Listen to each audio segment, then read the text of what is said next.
यह वाक्य, औरत एक ऐसा प्राणी है जिसके बाल लंबे होते हैं और विचार छोटे, आज के दौर में कांच के टुकड़ों जितना चुभने वाला लगता है।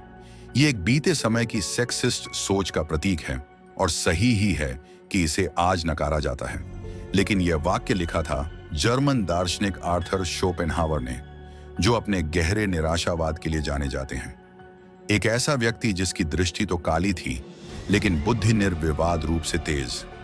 उन्हें सिर्फ एक कड़वा स्त्री द्वेषी कह देना आसान है, और हद तक वह थे भी, लेकिन शायद रुककर थोड़ा ठहर कर देखना चाहिए, क्योंकि इस सीधी चोट के पीछे, इस पीड़ादायक सामान्यीकरण के पीछे एक और असहज परत हो सकती है। एक सच्चाई जो कई पुरुषों के भावनात्मक अनुभव में खामोशी से गूंजती है। कुछ विद्वान मानते हैं कि शोपेनहावर को महिलाओं से नफरत नहीं थी, बल्कि इच्छा की उस पूरी प्रक्रिया से थी जिसमें पुरुष खुद को असुरक्षित, इस्तेमाल किए जाने योग्य और आसानी से बदलने लायक पाते हैं। उनके स्त्री विरोधी दृष्टिकोण के पीछे एक असहज सवाल छिपा है, जो आज भी बहुत से पुरुष जाहिर नहीं कर पाते, क्योंकि उन्हें डर होता है कि वे कमजोर, अधिकारवादी या दुखी प्रतीत होंगे। वो सवाल है, क्यों वह हमेशा कुछ और चाहती है? क्यों प्यार, जुड़ाव और समर्पण होने के बावजूद एक दिन ऐसा आता है जब वह चली जाती है, शायद किसी और के पास? और क्यों वह कोई और अक्सर ऐसा लगता है जो आपसे बेहतर है? लंबा, अधिक सफल, अधिक आत्मविश्वासी, अधिक प्रभावशाली, वही सब जो आप नहीं हैं, या जितना होना चाहिए था। आज हम इसी नाजुक विषय पर बात करेंगे। हम बात करेंगे हाइपरगैमी की, एक विवादास्पद लेकिन गहराई से जुड़ी प्रवृत्ति की। हम स्त्री चयन की उस खामोश शक्ति को समझने की कोशिश करेंगे और पुरुषों में इसके कारण उपजने वाले उस आंतरिक आक्रोश को, जो अगर समझा ना जाए तो अंदर ही अंदर उन्हें खा सकता है। शोपेनहावर के दर्शन की जड़ विल टू लिव, इच्छा जीने की, शोपेनहावर के अनुसार न तो ईश्वर, न तर्क, न पदार्थ, बल्कि ब्रह्मांड की सबसे मौलिक शक्ति है विल टू लिव। एक अंधी, तर्कहीन और कभी न खत्म होने वाली शक्ति जो हर चीज को जीवित रहने और प्रजनन की ओर धकेलती है। और प्रेम, वो तो बस इस अंधी शक्ति की एक चाल है, एक धोखा है जो हमें यह भ्रम देता है कि हम किसी को उसके गुणों के लिए चुन रहे हैं, उसकी मुस्कान, समझदारी या हमें महसूस करवाए जाने वाले जज्बातों के लिए। लेकिन शोपेनहावर के अनुसार ये चयन हमारा नहीं है, ये हमारे अंदर काम कर रही वह प्रजातिगत इच्छा है जो हमारे ही जरिए खुद को आगे बढ़ाने की कोशिश कर रही है। स्त्रियों की पसंद, उनका आकर्षण, यह सब एक गहरे जैविक तर्क से संचालित है। क्या यह पुरुष मुझे और मेरे भविष्य के बच्चों को सुरक्षा देगा? क्या इसके पास संसाधन, स्थिरता और ताकत है? क्या इसके जीन मेरे वंश के लिए बेहतर हैं? ये सवाल वे शब्दों में नहीं पूछती, परंतु उनका शरीर, उनका अवचेतन, वर्षों की विकासवादी विरासत के कारण इन्हीं सवालों के जवाब ढूंढता है। और यहीं से आता है वह शब्द जिसे हम कहते हैं हाइपरगेमी। हाइपरगैमी यानी ऐसा स्वाभाविक रुझान जिसमें महिलाएं अपनी बराबरी या ऊंचे स्तर वाले पुरुषों को पसंद करती हैं, चाहे वह आर्थिक रूप से हो, सामाजिक स्तर पर हो या फिर आत्मविश्वास और कदकाठी में। यह कोई नैतिक निर्णय नहीं है, न ही इसका अर्थ है कि सभी महिलाएं इसे जानबूझकर करती हैं। यह एक व्यवहारिक पैटर्न है, एक गहराई से जुड़ा जैविक आवेग। लेकिन यही बात अक्सर पुरुषों को गहराई तक आहत करती है, क्योंकि शायद आपने सब कुछ दिया, समय, प्रेम, निष्ठा, भावनात्मक साथ, फिर भी एक दिन वह चली गई।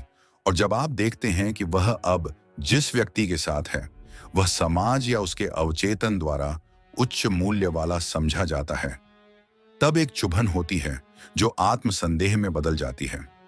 क्या मैं पर्याप्त नहीं था? क्या उसने मुझे धोखा दिया या बस प्रकृति ने अपना काम किया? शोपेनहावर कहेंगे, यह तुम नहीं थे जिन्हें ठुकराया गया, यह विल थी जो किसी और को चुन रही थी। वह भी एक औजार थी और तुम भी एक अंधी जैविक शक्ति के हाथों की कठपुतलियां। ये एक बहुत ही क्रूर विचार है, लेकिन कई पुरुषों के लिए जिन्होंने यह अस्वीकृति झेली है, यह कठोर दर्शन एक अजीब सी शांति देता है। कम से कम यह समझ देता है कि ऐसा क्यों हुआ।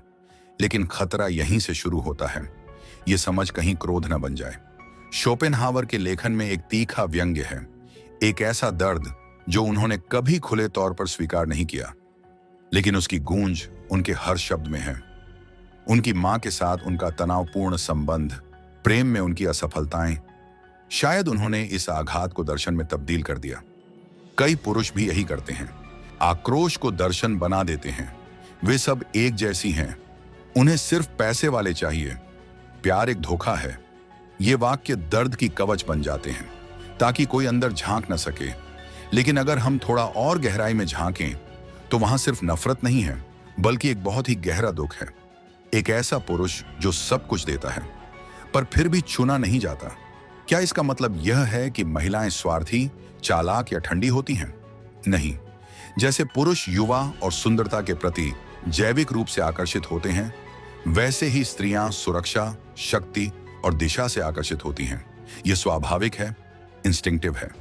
प्राचीन समय में एक कमजोर साथी का चयन जानलेवा हो सकता था, इसलिए मजबूत, सक्षम, सम्मानित पुरुष की ओर आकर्षण केवल वासना नहीं थी, बल्कि जरूरत थी।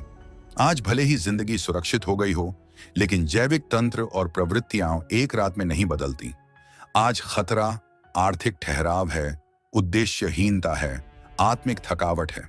एक पुरुष जो जीवन में बढ़ नहीं रहा, विकास नहीं कर रहा, वह स्त्री की इच्छा में कमी ला सकता है, भले ही वह भावनात्मक रूप से जुड़ा हो। इसलिए केवल दयालुता, वफादारी और अच्छे इरादे काफी नहीं हैं। कभी कभी सबसे सच्चा प्रेम भी उस चिंगारी को जीवित नहीं रख पाता। स्त्री ऐसे पुरुष की ओर आकर्षित होती है जो दिशा में हो, जो बढ़ रहा हो, जिससे वह प्रेरणा महसूस करे। तो पुरुष क्या करे? क्या हम हार मान लें? क्या हम महिलाओं को दोष दें? नहीं। सबसे पहला और कठिन कदम है यथार्थ को स्वीकार करना।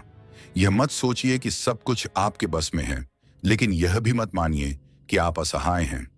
आप स्त्री की प्रवृत्ति को बदल नहीं सकते, लेकिन आप खुद को बदल सकते हैं, खुद को बेहतर बना सकते हैं।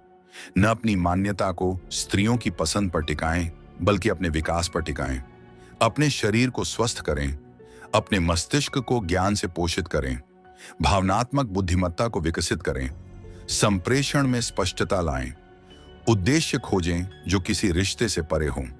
जब आप स्वयं के प्रति प्रतिबद्ध होते हैं तो आप में एक शांति और आत्मनियंत्रण विकसित होता है, और यही चीज सबसे अधिक आकर्षक बनती है, क्योंकि अब आप मांग नहीं कर रहे, पीछा नहीं कर रहे, आप प्रस्तुत हैं। आप में गुरुत्व है।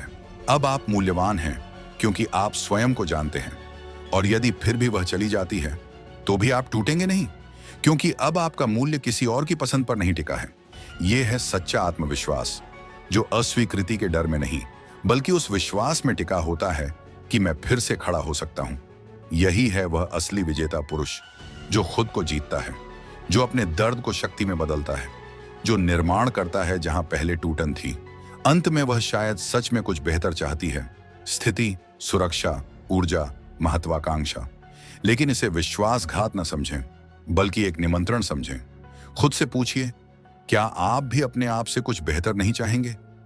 अगर यह विचार आपके दिल को छूता है तो ठहरिए और खुद से ईमानदारी से पूछिए, क्या कभी ऐसा लगा कि आप पर्याप्त नहीं थे? क्या कभी अस्वीकार किए जाने का घाव भीतर चुभा? क्या कभी वह पीड़ा थी जो शब्दों में नहीं आ सकी? अगर हां, तो इसे शिकायत या नफरत में न बदलें। इसे ईंधन बनाइए, विकास के लिए, बोध के लिए, दिशा के लिए। क्योंकि अंततः अपने भीतर के भ्रम जाल को समझना, मानव इच्छा की जटिलता को जानना, यही है वह रास्ता जो हमें अधिक सचेत और स्वतंत्र बनाता है। शुक्रिया अगर आपने यहां तक पढ़ा। यह एक यात्रा थी, आत्मनिरीक्षण की, कड़वे दर्शन की और आत्म विकास की ओर एक निमंत्रण। यदि आप चाहें, नीचे टिप्पणी करें, न शिकायत के लिए, न दोष देने के लिए, बल्कि एक सचेत संवाद की शुरुआत के लिए।